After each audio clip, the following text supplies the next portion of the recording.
Hi there. Welcome to a new episode of Branding with Friends, the show where branding meets key small business topics.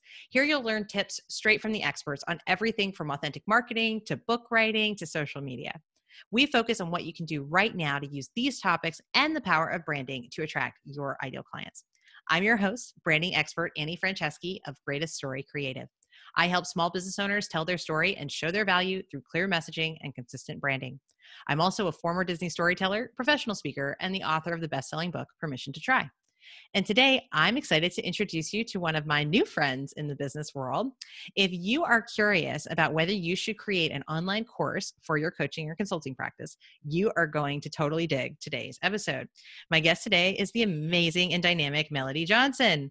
Melody is the founder of the Course Consultant Show, an online learning agency that helps small business owners scale their business through online training and courses. She is also the podcast host. Melody, what's the name of your business? This is the Course Consultant.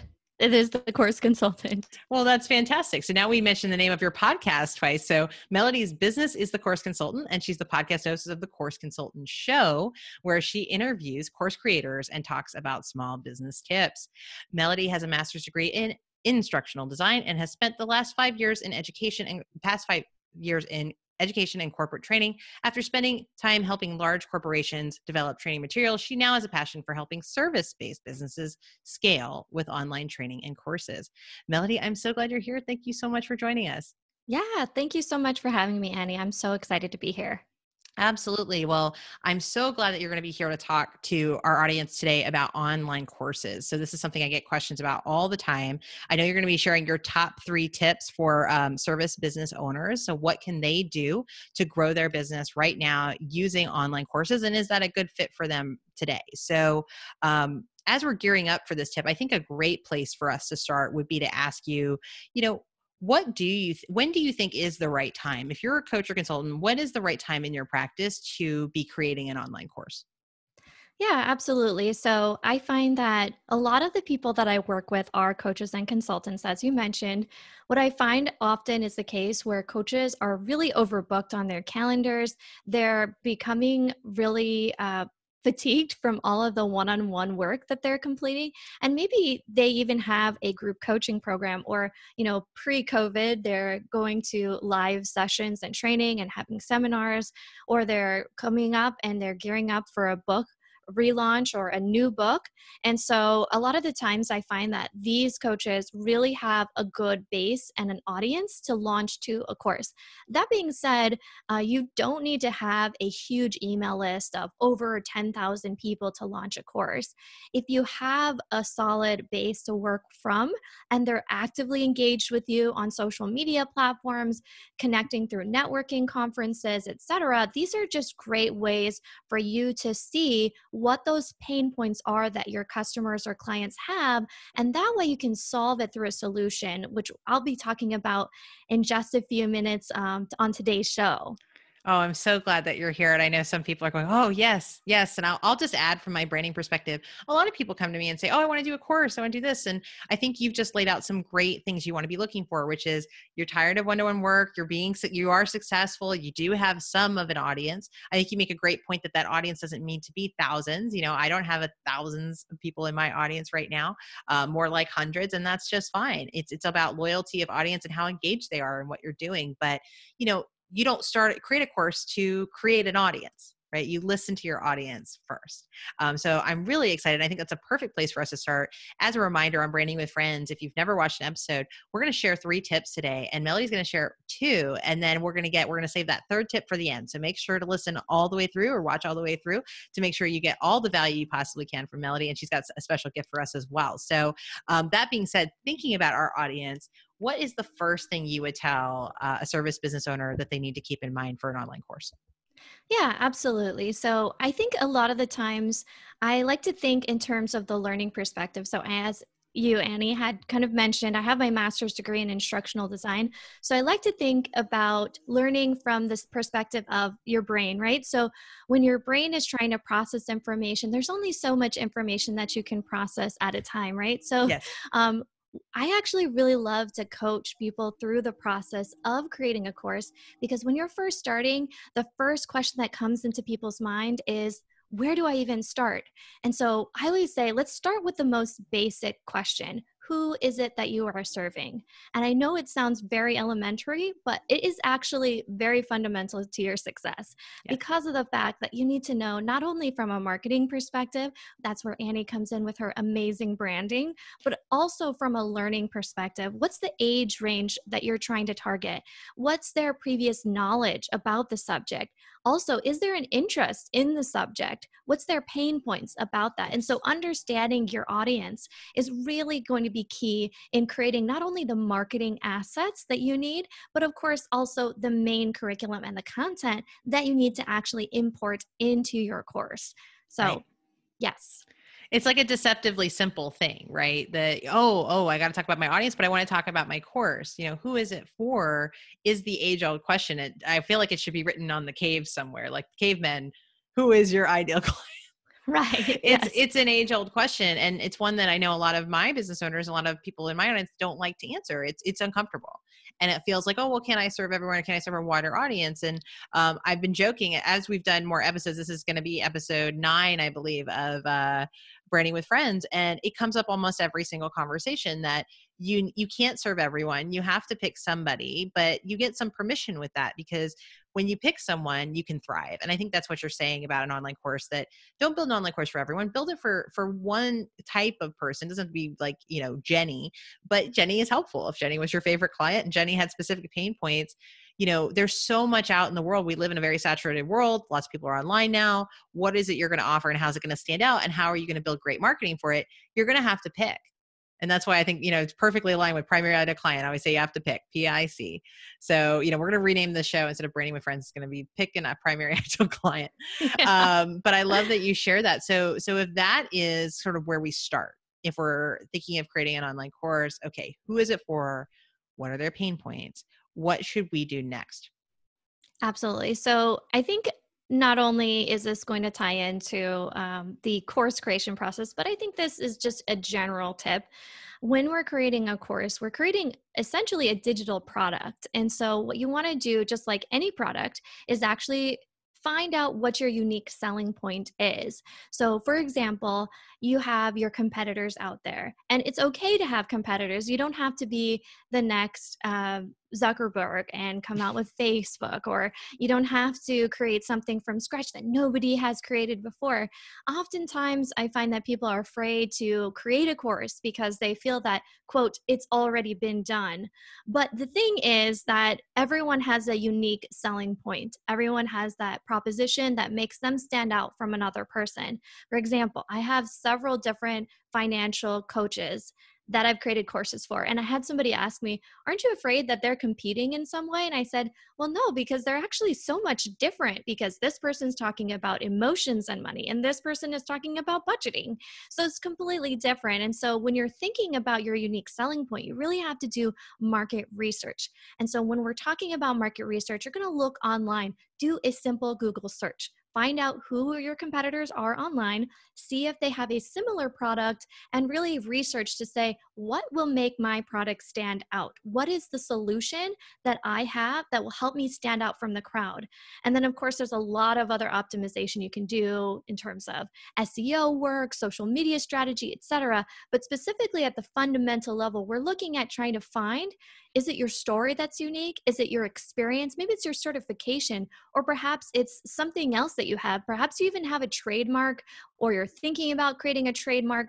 Anything that's really going to help set you apart is really going to help you build out that program. So you're not actually thinking about that at the end, because Right. that's really going to help you when you're marketing. Right. You want to bake it in, right? Like you can't add chocolate chips to chocolate chip cookies without putting them in the batter first, in the dough, right? I tend to just eat the dough, but that's me. Not safe, not safe. But now I want cookie dough. Dang. Right. So that being said, I think, one of the ways I talk about this with clients that I think really connects to that is value. So it's not, I think people think it's about what makes you special, but it's really about what makes you valuable to the person that needs your course, your ideal client, your ideal customer for your course, your ideal student. What is it that's making you valuable is what you need to lean into. And if you don't know that, then don't create a course yet. right? So, because if you don't have any sense of that, and I would also say too that, as you were talking, find out who your competitors are. I hear a lot of pushback about competitors. Oh, I don't pay attention to that. It's important to be aware of what else is out there so that you can do this. It's not to kind of rip other people off or be this weird thing. It's really more about differentiating yourself, to your point, right? Yeah, absolutely. And again, as I mentioned, I know that there are other people that make courses out there. I know that there are other people who have a course about creating courses, so I'm not unique in that essence. And honestly, there's enough space out there for all of us. And so I'm not trying to steal somebody else's light. And I don't want coaches to feel that they're stealing somebody else's light. What you're doing is you're just presenting an option for the market to choose. And that, I think, is what makes having a small business so exciting, because there is space for all of us. Yeah, I think that's really beautifully said and like made me really excited, which is why I was like, yes. And I think it's the difference of having an abundance versus a scarcity mindset. If you think that, oh, I can't do this because this other person has a course, great example, financial advisors having these courses. It's like, well, there's already a course on budgets. Like, of course, there's probably like 1,000 courses on that, but not one that you've created for your audience. Right. So not one that has your story, and you are this kind of world of experiences and voices and the books you've read and the education that you have and all of this beautiful credibility. It's never been done the way you're going to do it. And you don't need to sell a million courses. I mean, I know everyone would like to, but at the end of the day, when you think about competitors, you also probably don't want to let that limit you in the sense that, hey, even if it's a similar topic or a similar pain point, your audience may not be 10,000 people. You may only want or need to sell that course to 10 people. How many people do you need for the course to be worth your time and to help you grow your business? Like, could you talk a little bit about that, of like sort of viability? Like, how do people figure out, like, what is it? I think this is a struggle where I think people sort of think passive income and don't realize how much goes into creating a course or selling that course, or sort of having financial goals of how many students they really need to put in that course at a certain price point. Could you talk a little bit about that?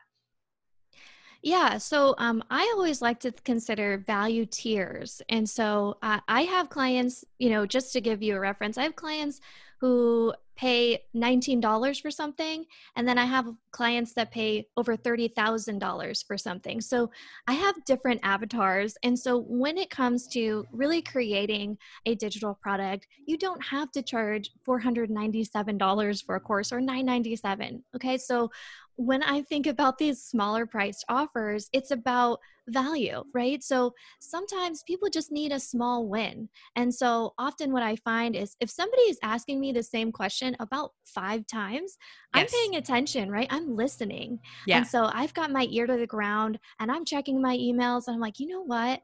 This person is asking me this question, and 5 to 10 other people are asking me this question. Guess what? I have something in my toolkit. All I need to do is make it a template or make it a digital product. And I know that sounds, oversimplified, but the truth is, create that product at the end to help that person who really just needs one step forward. They're busy, they're time strapped, they don't have a ton of cash. And as you said, how do you find the viability of creating that product? Start small. Again, you don't have to start with the huge, massive course. Create something that's an easy win for a client. And that's why I love templates so much. I Yeah. love purchasing email templates from other creators, and I love really seeing that because it's a huge win for me as well. So, yes. Yes, you're getting me so excited. I was like taking notes. I was like, "Oh yeah, that's really true." But I think the thing that, like, I'm in this season of growing my business, and it's like really thriving, and I'm looking at the next stage, and I'm kind of like where you were describing, like, okay, you're really busy, you don't have a lot of space in your schedule and all that stuff. But so I'm thinking, oh yeah, I should create that, but it's hard to set priorities. And I think one of the big things I want anyone who's watching this, especially if you know me already because you're on my list or we've met before, is just to tell you that, like, you don't have to do all these things. You should do them when they're right for you, and they'll be better when you do that. But I love your one way of getting into this. If you're intimidated, like you feel like you're ready to share some wisdom in a course, and that would be an appealing option, to consider starting small, like Melody is telling you, and to think about not only just be small about how you create it, but maybe small in how you market and launch it. because if you've been watching Branding with Friends, one of our guest experts is Maggie Gilos. She came on to talk about authentic marketing. Sounds like you know Maggie. But Maggie is great, and she's teaching a new method called the micro launch method. And this is exactly the thing where she does something small that's really necessary, that's coming from a pain point for her ideal client, and she's doing really well, and it's driving her services, and it's created a whole coaching program that she's done. And but who wouldn't want to micro launch something? It's really genius to kind of right size it and make it easier. If you don't have a lot of time in your schedule, guess what? You don't have time to do, develop a huge course.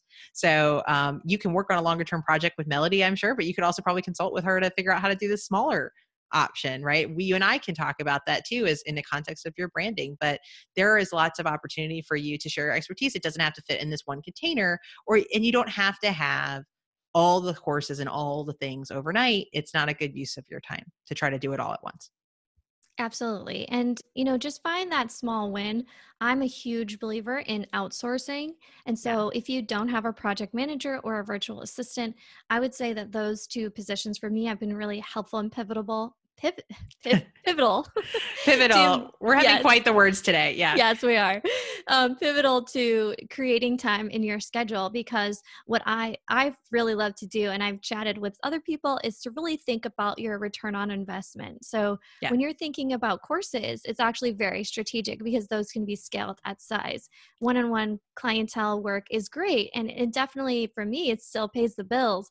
But having that course is going to help other people who maybe can't pay for your one-on-one services yet, Yes. and they'll be able to still have that solution, and maybe one day they'll have the ability to work with you, or they're so intrigued by the content that you provide that it's going to take them to that next step.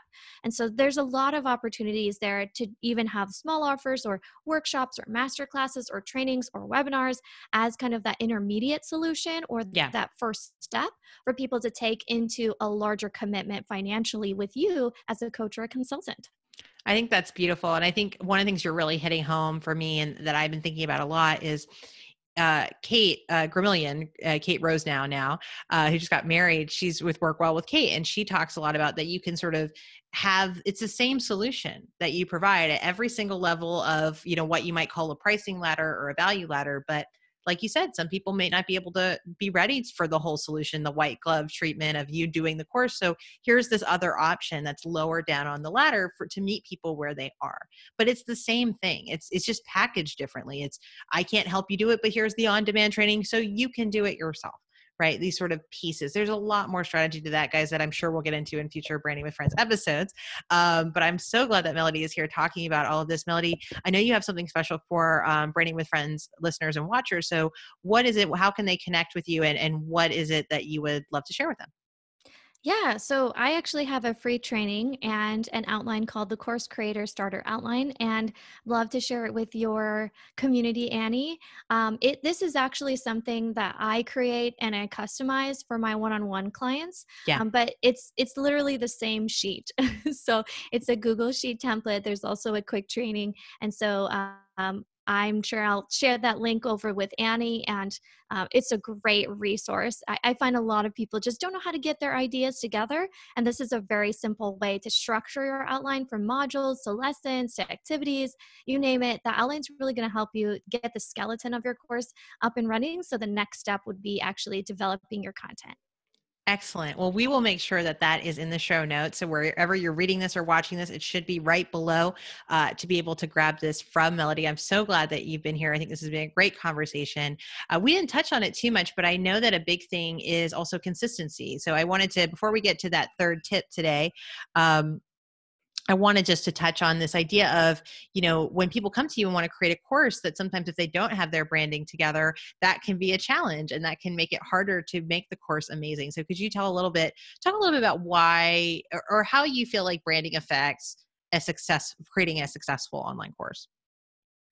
Yeah, so I think that definitely there's a lot that goes into creating a brand overall. Obviously, that's your specialty, Annie. But I think that when clients come to me, they often are trying to create this course, and so I again start at the fundamentals. We need to get access to your logos, we need to get access to your color guide, your font, etc. And so sometimes I find that clients don't really have that, and so it's not something to be ashamed about. It's okay. We're all at different points in our careers and in our businesses, but having that in the beginning is really going to be fundamental to creating consistency across all of the board. So from a course perspective, having your worksheets being, really just reflect your personality and your values and the kind of feeling that you want your customers to kind of experience when they're seeing you through a document. I know that sounds very touchy-feely, but I really think it's true, because Yeah. when I see a bright, beautiful, colorful worksheet, I get excited. I know that sounds weird, but I Well, love this is your worksheets. world. So of course you love worksheets, but it's true, right? Like the more Yeah. polished something looks, the more it speaks to you, the more you're like feeling supported in that, right? Exactly. And again, having that consistency and the colors, it will really help everything down the road. So video development, workbook creation, PowerPoints, branding on your website, you Oh, name it. This is yeah. going to be so pivotal in actually creating a successful, clear communication and a message to your audience to show people, hey, this is me and this is what I have to offer. And look, it's truly valuable. Take a look at it. So I think that branding is incredibly powerful, and I'm so excited that you are able to help your customers so much, because it is definitely needed. It is, and it is. It's something that we all struggle with. And I have conversations daily with people who feel like they're unclear on their message, they're unclear on their ideal client, they struggle with how to be consistent in their branding. Like, I'm not surprised that sometimes you have to deal with the fact that people don't have this toolkit. And that's why I created the toolkit, which I call the brand story solution. And that's the piece that I help with. So if you're thinking about creating an online course and you're sort of fit in that paradigm that Melody faces, where somebody comes to her without a toolkit, I'm happy to talk with you about that. You can always find me at greateststorycreative.com. Just tap that red button for a free 20-minute consultation to take a look at where you are with your branding. You could be at the very beginning, maybe thinking about rebranding. I got you covered. And between that and the amazing starter outline kit that Melody has put together, I think you're going to be well on your way, not just to creating courses, but to Melody's point, having a whole marketing toolkit.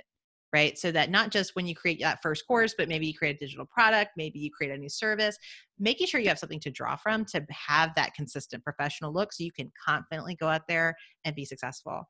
Melody, I'm so glad that you were here with us today. We do have your last tip for us, of course. So if you want to go ahead and share, what is the third of your best top 3 tips that we could tell another coach or consultant, hey, this is what you need to do if you're thinking about an online course? Yeah, absolutely. So I think that the last one is probably just the most pivotal, and that is the creation of a digital solution. And so to me, when I think about my clients and my customers, I think I need to actually create a solution. I'm not creating a feature. So let me just let that sink in, because often people feel like, oh, I need to have this cool thing and that cool thing and the shiny object syndrome that we were talking about, Annie, before. Yeah. But it's truly about that solution. So it doesn't matter if you have 100 pages of a PowerPoint. If you're not speaking to the solution, it's just a PowerPoint. It's just a worksheet. And it's Thank you for coming to beautiful. my TED Talk, right? It's just a PowerPoint. Yeah. So, talk about that solution that you're offering to your clients and your customers. And when you do that, it will truly be transformational, and it's going to help your customers. So that's what I really want to drive home to your team, your community, and also those people who are interested. Just really think about that solution. And that is what is going to drive sales. People don't buy courses, they buy solutions. Yes. So absolutely think about that when you're trying to put your mind around everything. Is, are you creating that solution? I love it. And you've heard it here, the gospel right here from the course creator and the person who teaches this, guys, is she's saying it's not about features. It's not about the benefits. It's not about what's included. It's the solution, right? So what solution can you offer to your clients? That's what it's really going to be about today. So Melody, thank you again. If you want to find Melody, you can check her out. We've got all the links here for you. We hope you enjoyed yet another episode of Branding with Friends. So many special thanks to my special guest, Melody Johnson of the Course Consultant Show. Check it out where you listen to your podcasts. I hope you'll tune in next time when we're going to tackle yet another topic where branding meets business. Until then, I am Annie Franceschi of Greatest Story Creative. You can find all our past episodes, branding resources, and so much more, including a free consultation with me at our website, greateststorycreative.com. Stay awesome